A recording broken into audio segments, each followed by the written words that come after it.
Hello, everybody. My name is Vishal Kishore. I'm a professor of innovation here at RMIT and the director of the Health Transformation Lab. And it's an absolute pleasure to be able to welcome you, whether you're online or in the room here with us, to our the first of our new series on transforming health. Before we begin, please allow me to just acknowledge the traditional owners of the land on which we're all variously meeting wherever we are at the moment. For those of us here at RMIT, it's the people of the Woiwurrung and the Boonwurrung language groups of the Eastern Kulin Nation, on whose unceded lands the university is privileged to conduct its business. And I myself take the dust from the feet of elders past, present, and emerging. Ladies and gentlemen, it's a little bit of housekeeping, I hope, if I can make this thing actually work. What I got to do? Just touch it. Fantastic. All right, great. Hello, welcome. Have a seat. So just a little bit of housekeeping, friends. For those of you who are online, you are muted, not because we don't really want to hear what you're saying, but just because that's a default. You can put a message in the chat and we will unmute you. Ladies and gentlemen in the room, the way that you have come in is the emergency exit. There are restrooms just a little bit. If you follow along that way, there are some signs that will take you to restrooms if you should need them. The chat, ladies and gentlemen who are online, please use it for the purposes of sharing ideas and insights and what have you. We'll have some time for question and answer at the end of the session. You can pop your questions in the chat. You can let us know that you would like to ask your question and we'll take you off mute. We'll have a nice time. So let me just share a little bit with you all about the series. So back in the good old days before COVID-19, every week we would have the doors to our lab flung open and people would come in and spend time with us and share ideas. And sometimes we present some of our work, sometimes they present some of their work. But it was the idea of welcoming people to the living room of the health system. So what we're doing now is relaunching that series with a slightly heavier focus on transformation, a slightly more robust set of ideas that we'll start to share, but then we'll do that collaboratively with friends from across the university and from across the system. And we're really thrilled to welcome some friends here today, who I'll introduce to you shortly. But really, what we're so excited to do in the Health Transformation Lab and in this series in particular is hold a space for us to talk about the ideas that we don't have time to, or that are just on the edge of, or just off the edge of our desks. So they might be off the edge of our desks because they are weirdly interdisciplinary or peculiarly sitting at the peculiar interface of different parts of the system. They might be off the side of our desks because they're just a few years ahead of where we get to think. So they're not for government players, they're not in a particular election cycle. For those of us who are constantly in the cycle of healthcare delivery, they're just out of the range that we get to spend time on. So just off the corner of our desks. Well, this is where we would like to come to have those conversations, to share amongst many of us who are interested in transforming health, innovation in and through and around health, and with those who are pushing the envelope in terms of ideas more generally. So it's going to be, we hope that you enjoy, and we hope that we have a really robust conversation, not only today, but going forward. Today's session, we're going to talk a little bit about value in healthcare, value-based healthcare. So this is something that we in the lab have a series of strong views about. You'll hear some of those views. It's amazing how since in health, it was particularly Porter who put out a bunch of papers now more than 10 years ago about what value in healthcare could be, how we might have a value-based healthcare system. And it's just moved like wildfire in public policy circles, actually often in academic circles, in big medtech companies. Value-based healthcare is something that we think a lot about. But what does it mean? And what are its pitfalls? And when should you use it? And what is it just dreadful for? What is the content, and should we take it seriously? And so we're going to hear a series of views about that today from some fantastic friends of ours from both within and without the lab. So you'll be hearing from Brad Crammond, who's our lead for insights and research at the Health Transformation Lab, a fantastically interdisciplinary person and a truly rebellious intellect. So we're going to enjoy hearing his thoughts. There's going to be a lot of great pictures in his presentations because that's just how Brad Crammond rolls. I'm also thrilled to welcome a couple of other dear friends of ours to spend some time with us today, both Olga and Yunan. And so they're both academics, and they're both actually respectively Vice-Chancellors, Senior and Research Fellows. They are in our Graduate School of Business and Law. They are both brilliant. They do unbelievably interesting, at the edge of disciplines work. Olga and I have had the opportunity to do some wonderful things with real medtech innovation companies, entrepreneurs, startups. Yona is doing some great work at the intersection of consumer theory and healthcare systems. It'll be great to hear some views. Yuna and Olga have recently written some stuff on value-based healthcare, and so they're going to share some of those ideas with us. So with that, so much for background and recitals. There'll be time for questions and answers. Other members of the lab and Nithya, our deputy director, will help us to curate some of those sessions. But in the meantime, Brad, can I invite you up to kick us off with some fantastic clip art? Thank you, everybody. Welcome again. Yeah, my addiction to stock imagery. All right, so we're clicking or we're tapping? I think we're tapping. All right. So I've got the job of introducing value-based healthcare, standing on the appropriate spot. And it's an idea, as Vishal said, that kind of came out 10 years ago, but has really spread and is now the motivating way of thinking about health systems in Australia. New South Wales Health is way ahead of everybody else, but that's how they structure thinking about healthcare reform in New South Wales. Victoria has recently had their clinical council go through, and they've agreed that value-based healthcare is how we're going to deal with healthcare moving forwards. And there's an Australian Centre for Value-Based Healthcare, which is made up of all of the public and private hospitals, and they're pushing this as well. This is a thing that's going to be a big deal in Australian healthcare for the foreseeable future. And so even though it kind of seemed like a niche, a guy from Harvard had a great idea and then he wrote about it, it's become something that is worth caring about for us. So the context of value-based healthcare is a series of articles from the early 2010s about how healthcare systems are fundamentally broken and that they are not delivering value to patients. And so a series of extraordinarily broad claims were made, like value-based healthcare is the way that we're going to fix literally everything. And then we all went on with, okay, so what do we do with this all in practice?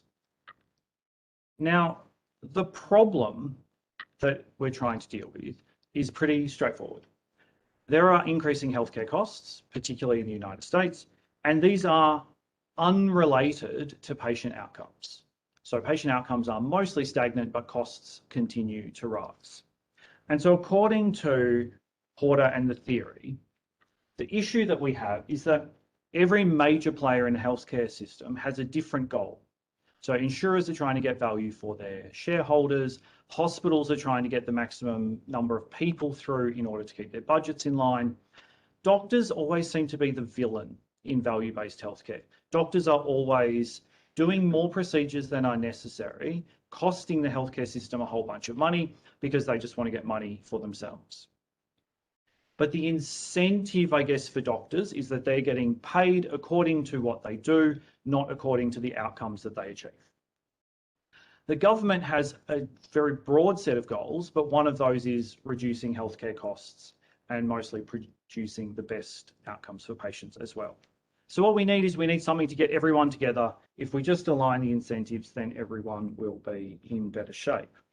So the solution, according to Porter and the other people working on value-based healthcare, is to restructure the entire health system to make patient value the primary system goal. As long as everyone is being paid according to patient value, and of course this is how we achieve it, if I can move forwards.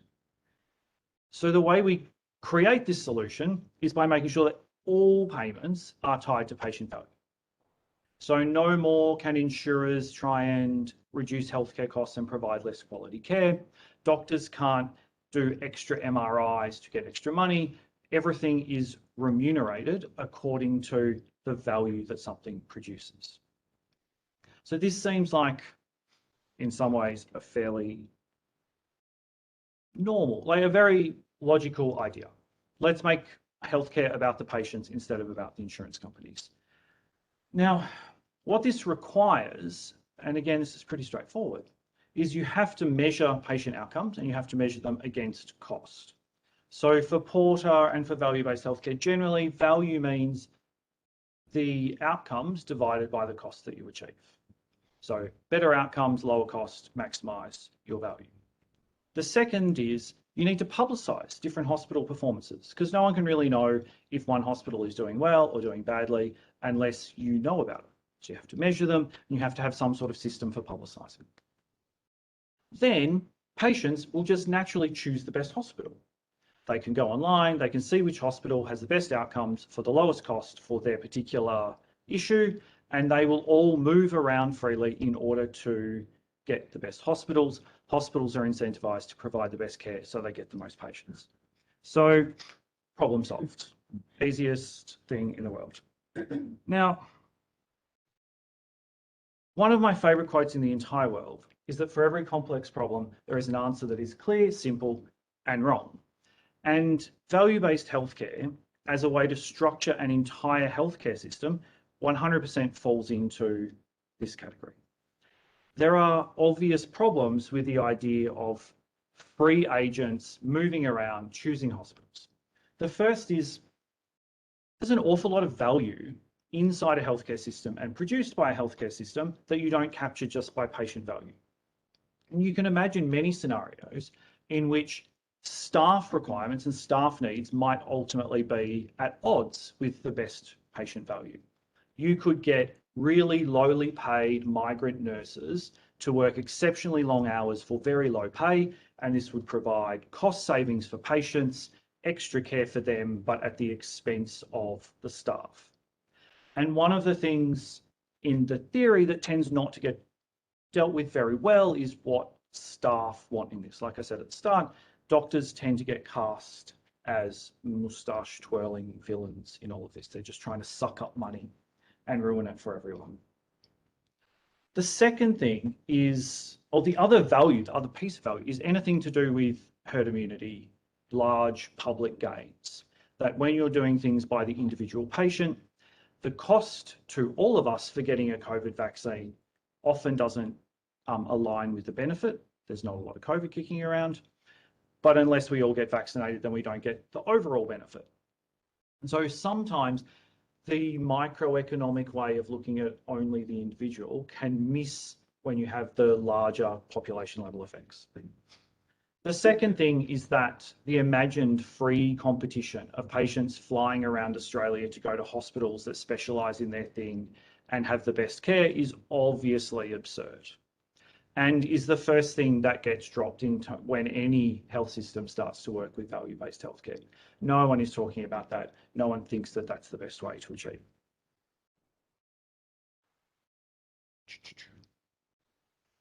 So what we get in practice is a much more sensible version of value-based healthcare, and that's what we see in New South Wales and Victoria, and the sort of thing that I don't think anyone could have much of an objection to. We should focus on patient outcomes and patient satisfaction rather than anything else. We should provide better continuity of care across specialties. So one of the issues is when people are moving between different specialists, that's often quite clunky. And if we build a bundle so that if you have diabetes, you get to see your endocrinologist, and there are diabetes educators, and everyone kind of works together and is funded together. That makes things more efficient kind of naturally. And we should create processes to collect and synthesize and disseminate the best evidence.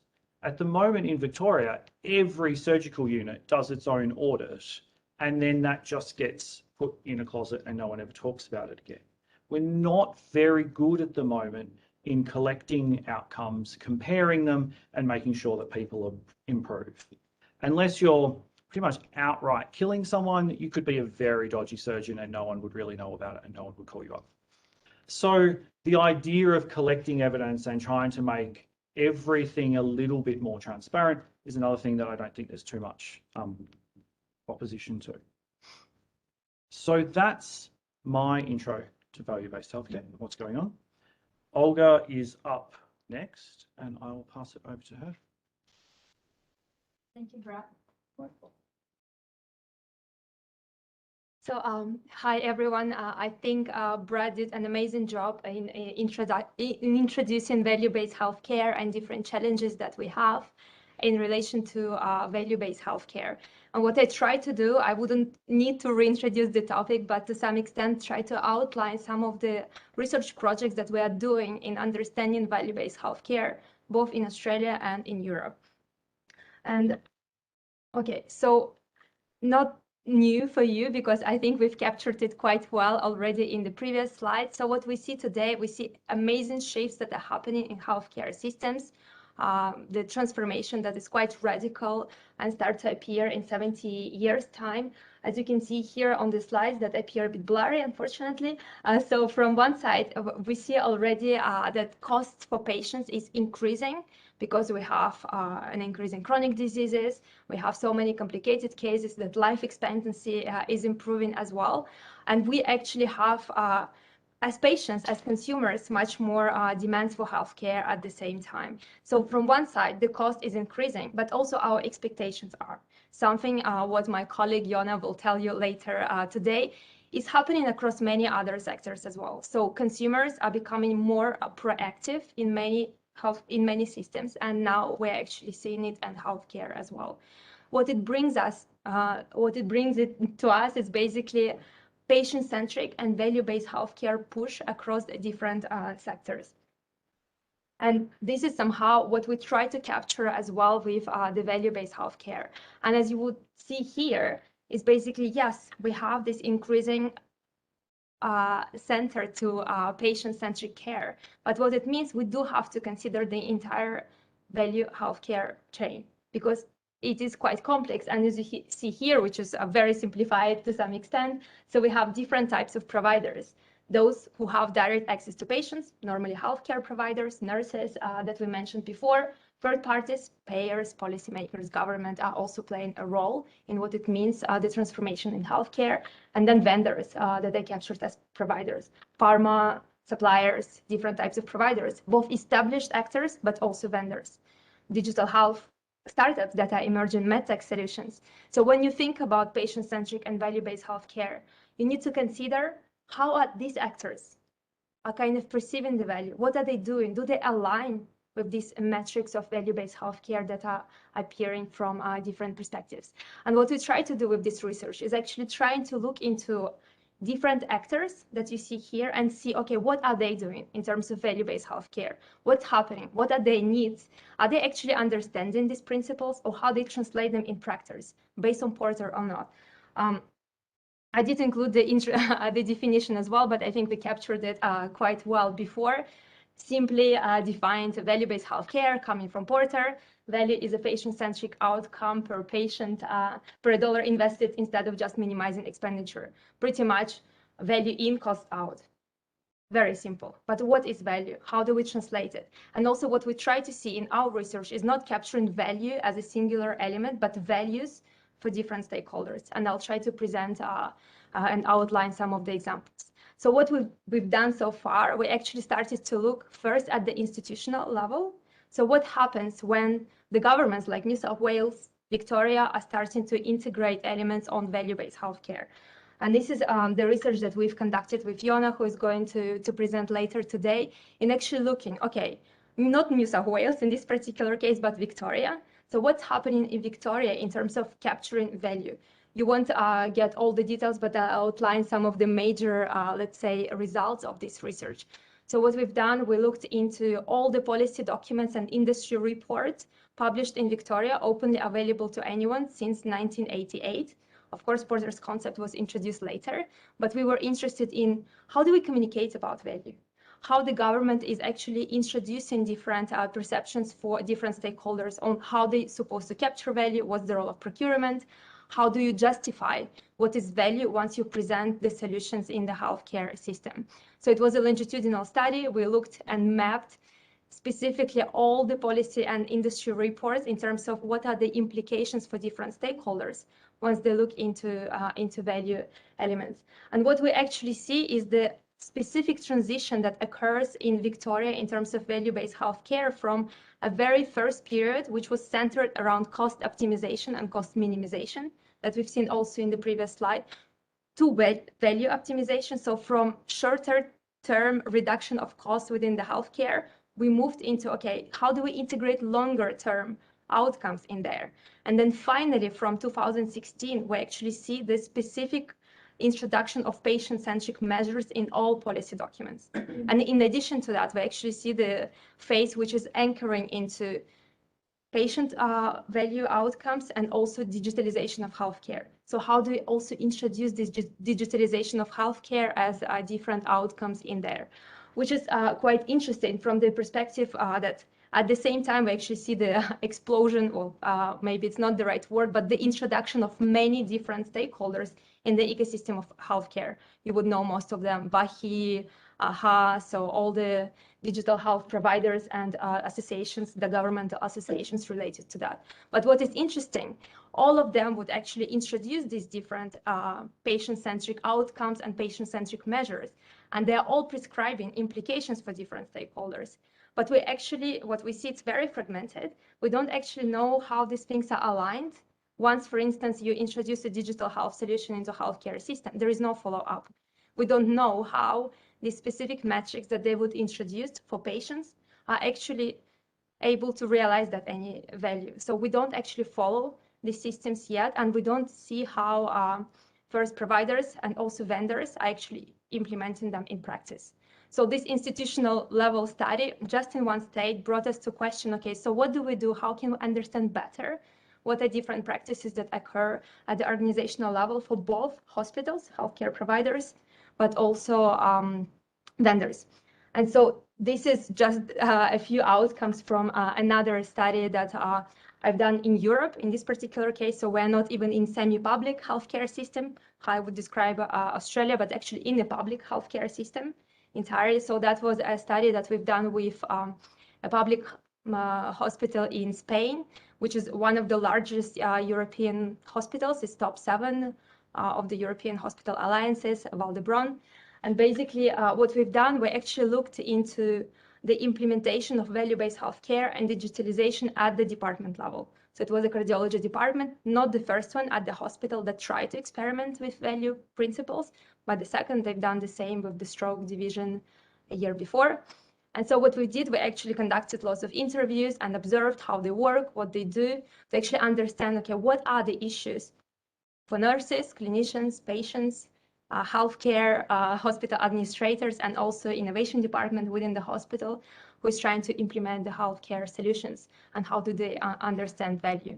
And to do that, I mean, you might be familiar with dynamic capabilities theory, almost done, is basically trying to see from the change management perspective how things are applied within the hospital. And what we see here is there are many fragmented initiatives. So there are many things which are bottom up. So we see clinicians trying to basically introduce evidence-based approach, trying to collect feedback from their own patients, because currently the hospital doesn't do it. We see many top-down initiatives where basically it's hospital who decides to implement technology, but often clinicians are not asked. They're not integrated, and they have to work around those technologies.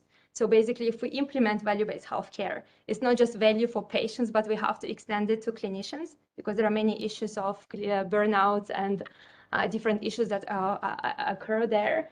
There is lack of consensus on what determines value. at different levels of the hospital. And what we see here in general across many cases, I know my time is almost up, so I'm finishing. We need this collective dialogue between the hospital levels, the macro level, at the individual level, to actually see how these things are implemented in order to follow up. And to do that, to continue, we actually, the final slide, so we're extending now this research to other perspectives. So for instance, with Gillian, who is in the room, we're also talking to accountants and looking into, okay, so with these process changes, dynamic capabilities, institutional level, what are the changes that we see also in terms of healthcare funding models? How do they capture that? Because we see that cost-benefit models do not capture the value for patients. But when you talk to patients, they actually see benefits of digital health solutions. So what do you do there? And then second, we're also extending it to vendors, value-based selling, value-based buying. And Yona will talk a little bit more about that. So thank you.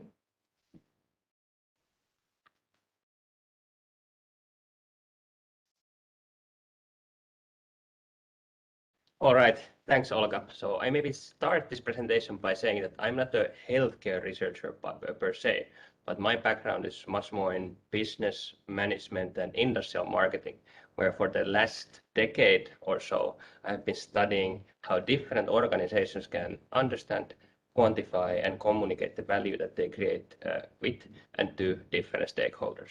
So put differently, this is about how firms can facilitate the sales, procurement, and realization of value-based offerings.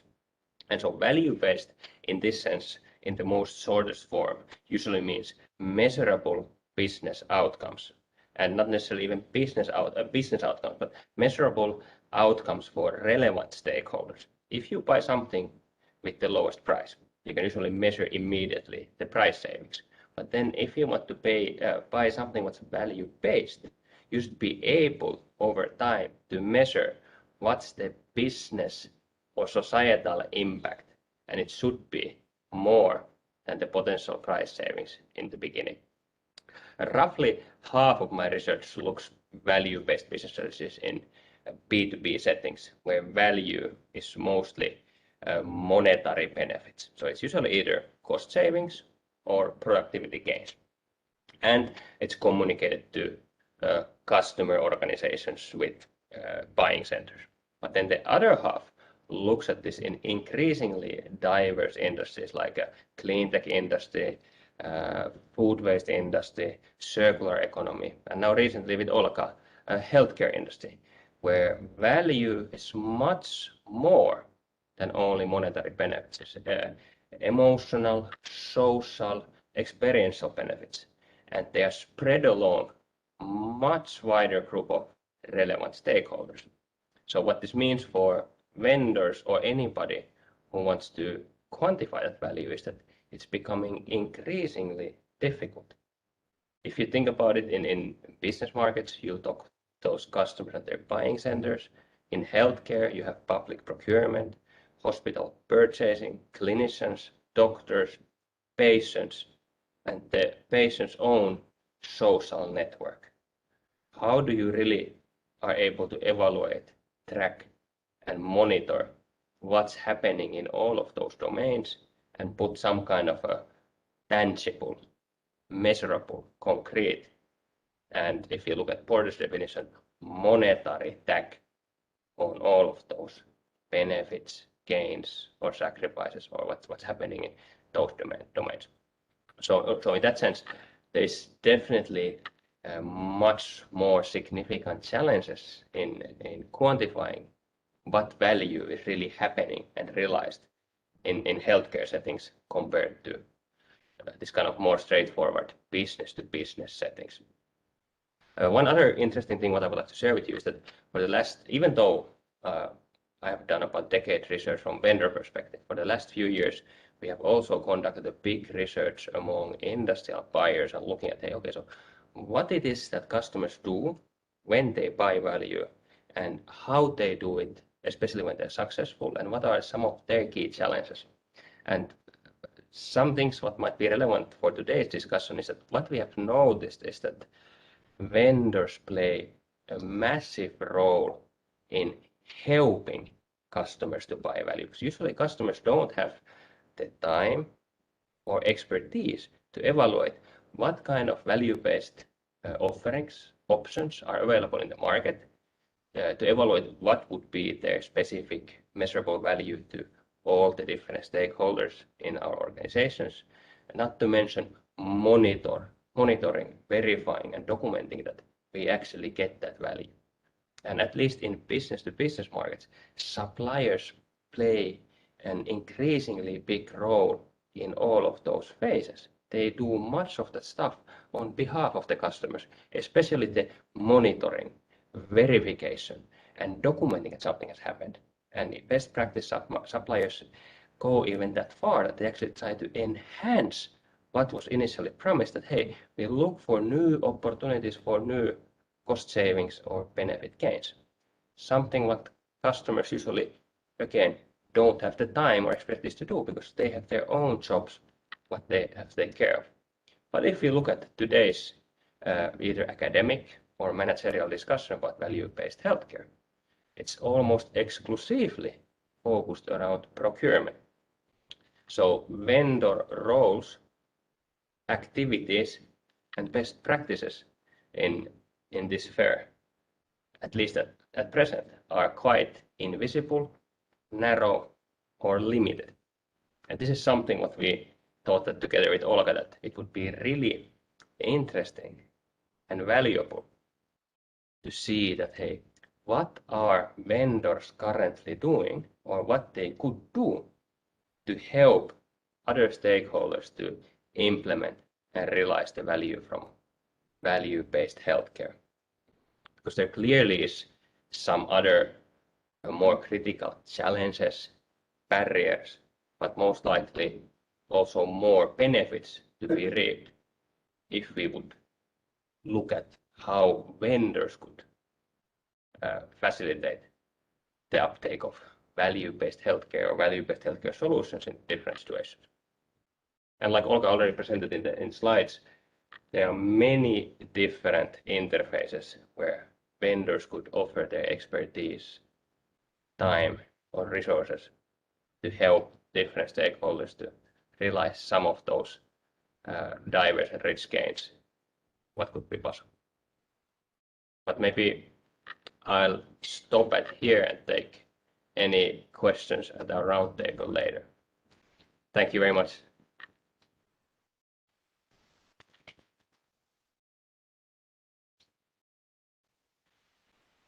Hi, everyone. I'm Nithya Sullivan, Deputy Director of Health Transformation Lab. And once again, please join me in thanking our wonderful speakers, Brad, Olga, and Eunice. So we'll just give them another round of applause. So we are going to transition to the Q&A session now. So we've got time for questions. And as we are having a hybrid event, we've got many friends online. We've got many friends in the room. We're just going to do a little bit of, we're going to go off camera just for a minute or so while we do some camera adjustment in here. In the meantime, if you're online, please don't go away yet, but would love if you could use this time to, if you haven't already, write your questions into the chat. And as we moderate the discussion, we'll call on you to ask your question, and then we'll also have some questions from people in the room. So we're going to go off camera very briefly, but we'll be back, so please don't go away.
Okay, so we should all be back on video, back on sound. Great. So let's start off with perhaps some questions from the room. Would anyone in the room like to ask a question?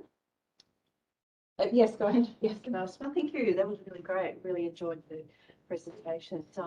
Well, I was thinking as you're all presenting, in some ways, value from the patient perspective is difficult because the patient isn't necessarily paying unless they're a private patient, and often it's all set up by the health insurance funds and they're just paying their health insurance fund or their taxes. And so I think there's a real disconnect in some ways because you know, from a sort of a purse string perspective, it might not be recognised. And so that disconnect between technology that may or may not be prescribed by the doctor is something that's sort of a challenge. So I thought maybe comments on that would be great.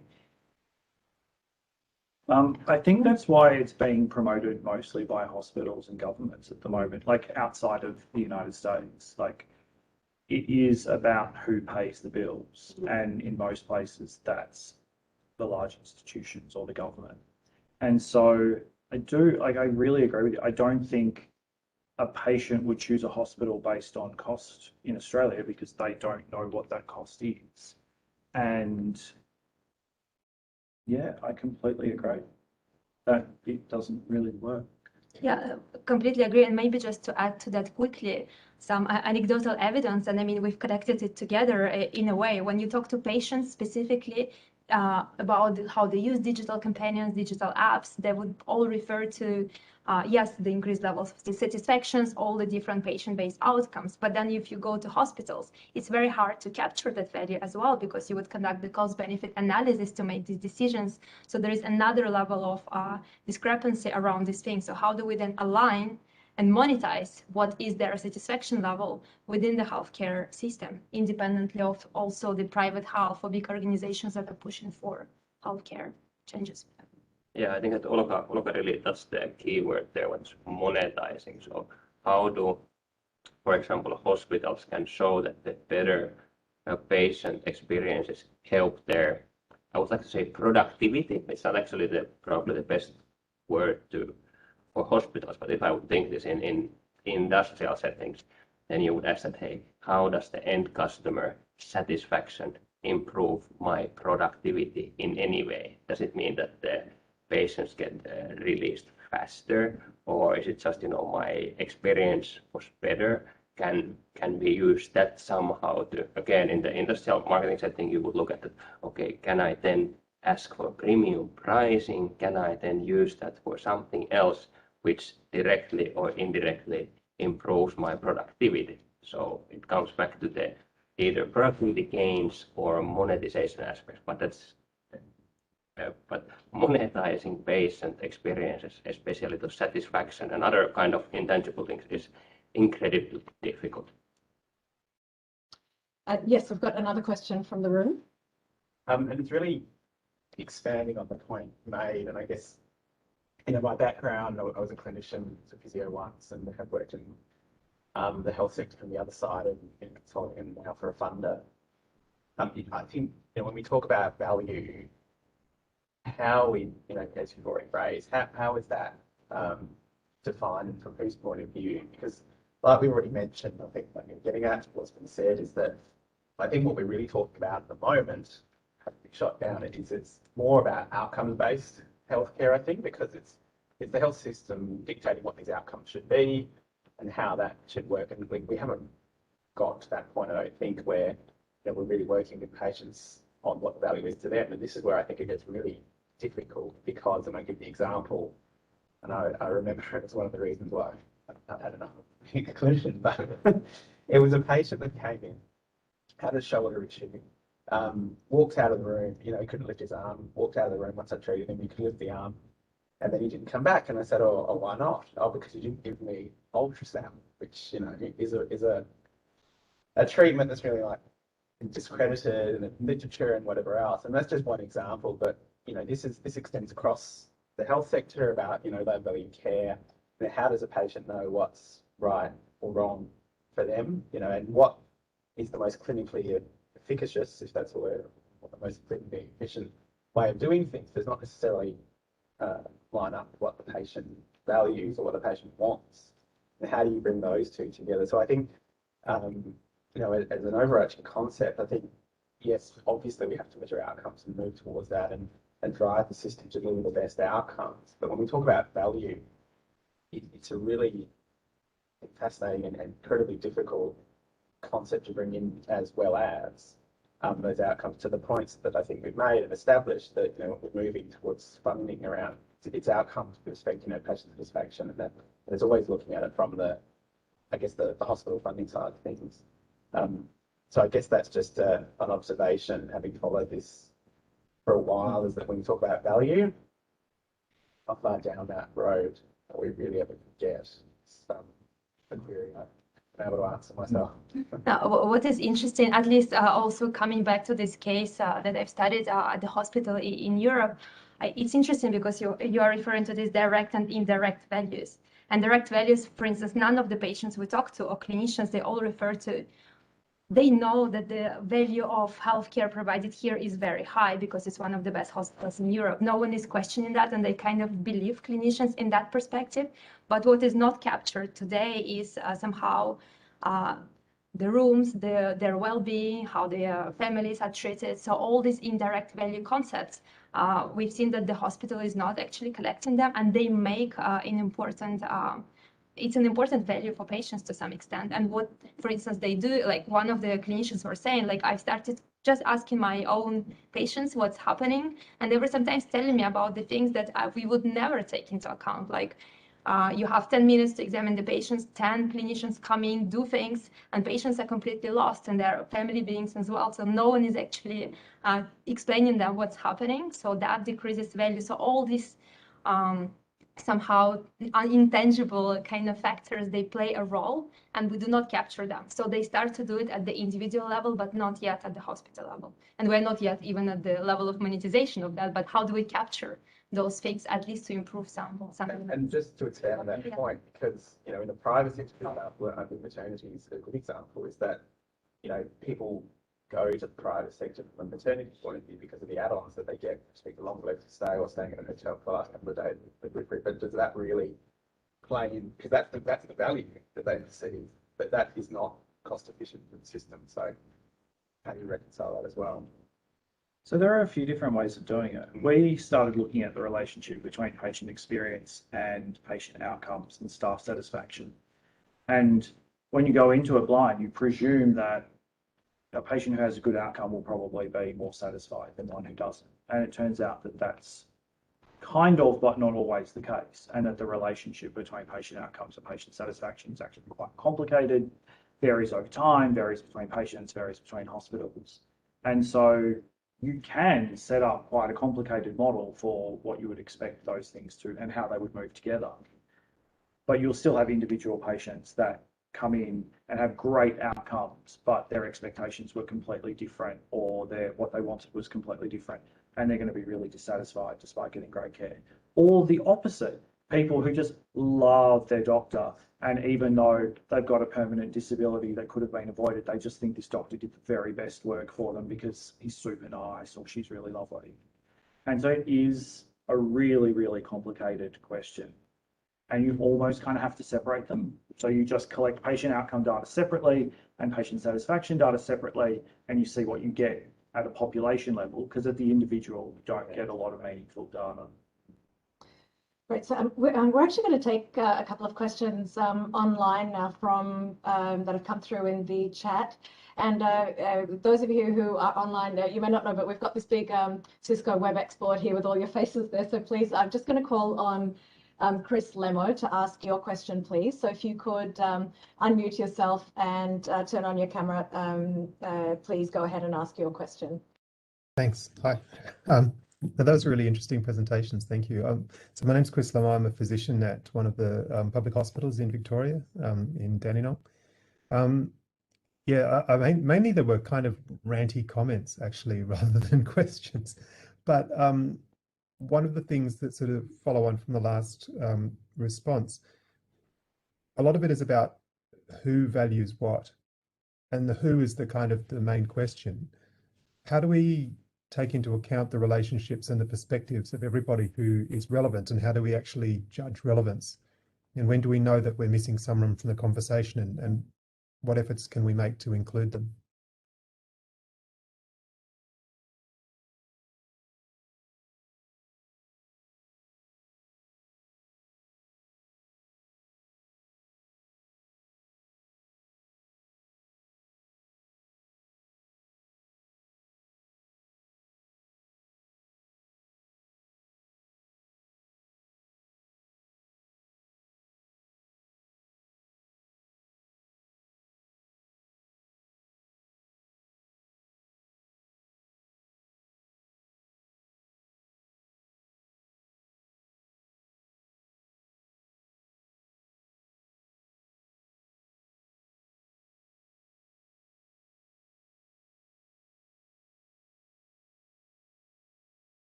The second half was how do you get everyone involved? Yeah. Yes.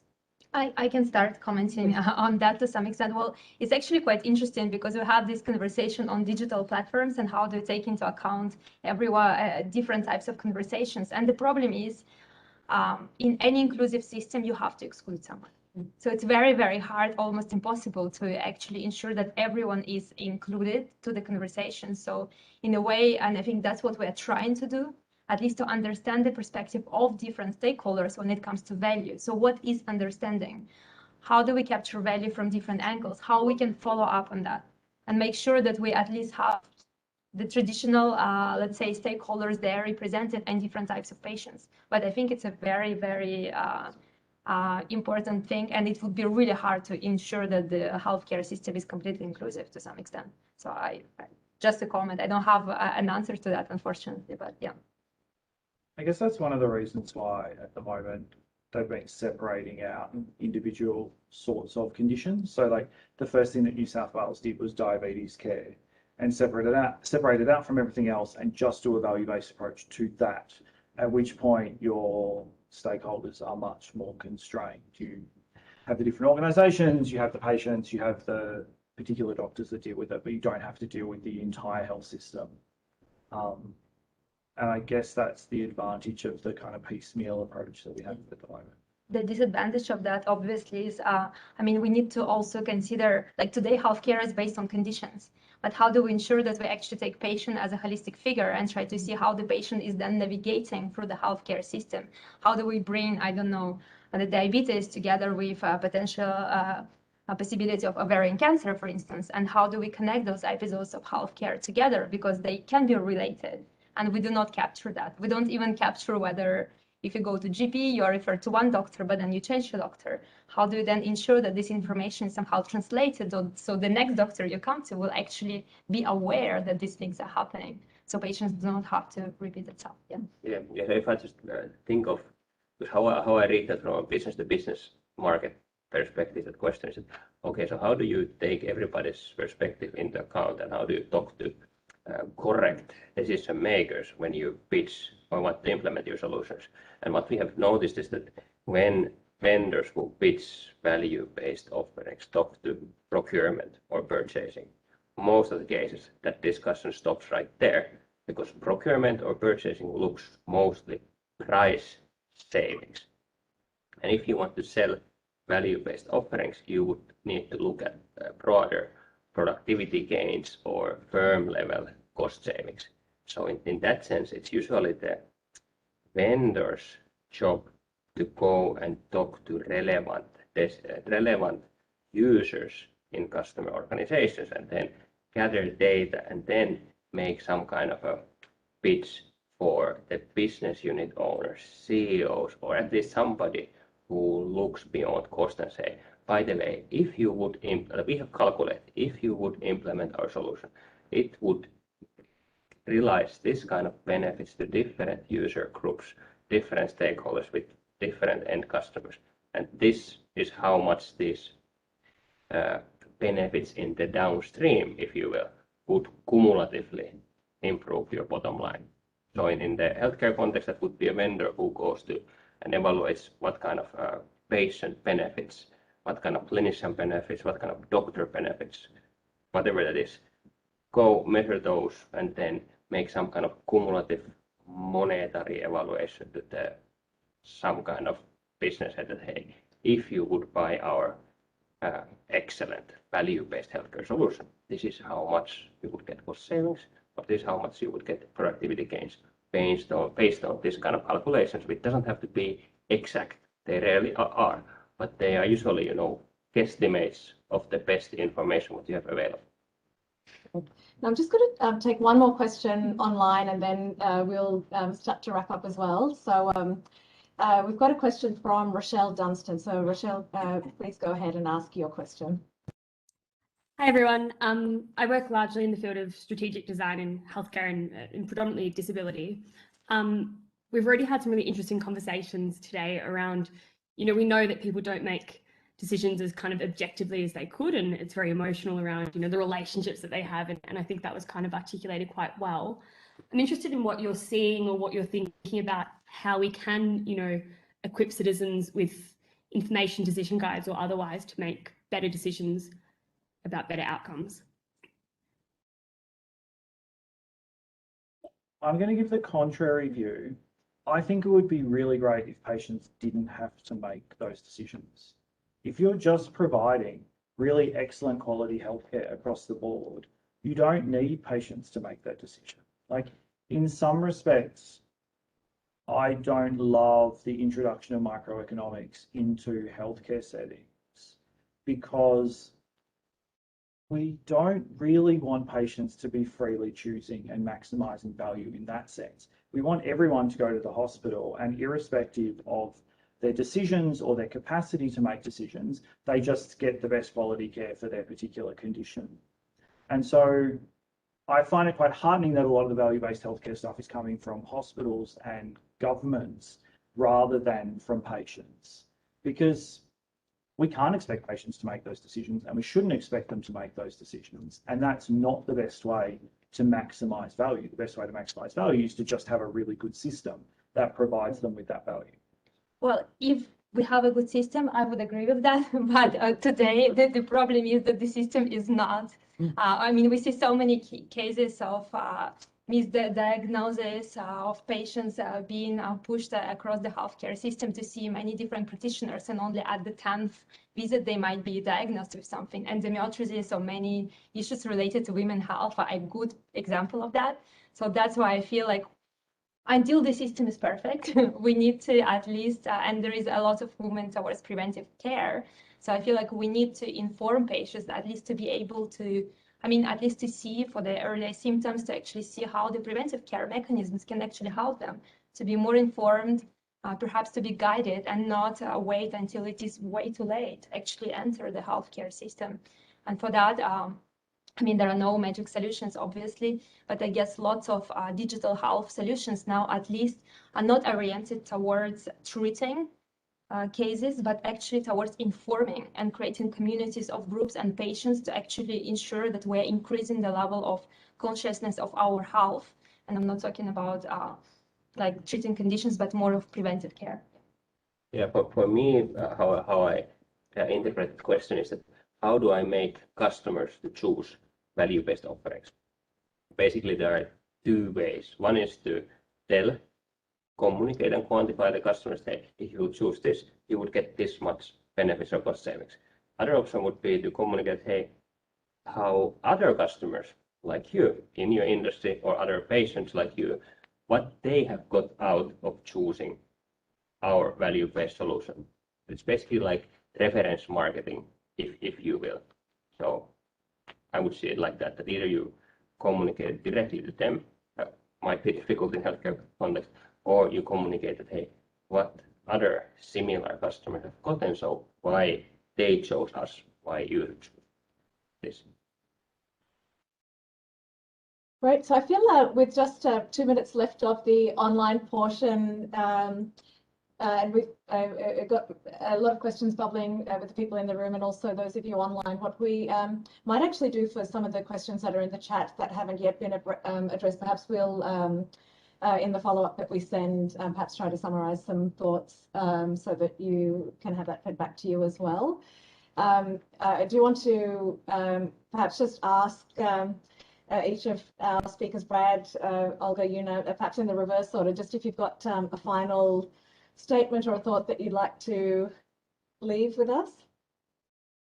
I'll maybe give the floor first to you, since you are the healthcare experts here, and then I come from the side. And No, go for it. Well, just a quick one. I think when we look into value-based healthcare, since it's the topic of the conversation, I think we can't just reject the model, because putting patient at the center, value-based centric healthcare, I mean, there are many positive, let's say, insights around that. But what is important is anchoring that in the practices of every healthcare system and every healthcare provider. So I would suggest not looking into value, but values-based healthcare system, and try to see what are, let's say, different needs of different groups and how we can anchor that in the practices, and then follow up on their implementation, not just promise the value and not seeing how it's implemented in practice. So pretty much design-driven, iterative process in implementing those solutions. I don't have anything better to add. No, I completely agree. Thanks. yeah, I think if I would have to think of one simple, so this kind of low-hanging fruit, relatively low-hanging fruit, which could advance or make value-based healthcare easier to multiple actors, it's probably the monetization aspect. When you can put even some kind of guesstimate monetary tag on different activities, it at least makes the comparison between different actors easier. It's not the perfect solution, not the only solution, but without having some kind of comparable understanding of what value jointly is, it's really hard to come into any kind of agreement of what should we do, how should we do it, who's paying what, why this will work. Wonderful. I think that's a great final thought to, before we conclude the online portion of the discussion, to leave us on, and certainly this push for continuous iteration and really coming back to what it means to put, or what does patient-centric really mean, and how do we, as a system, bring that to justice is, a great thought to leave on. So for those who joined online, thank you so much for your time. We look forward to sending some recap and other materials to you, and we'll sign off for now. And thanks for your patience as we have explored our first hybrid online labs. And once again, thank you, Una, Olga, and Brad, for sharing your insights today. Thank you.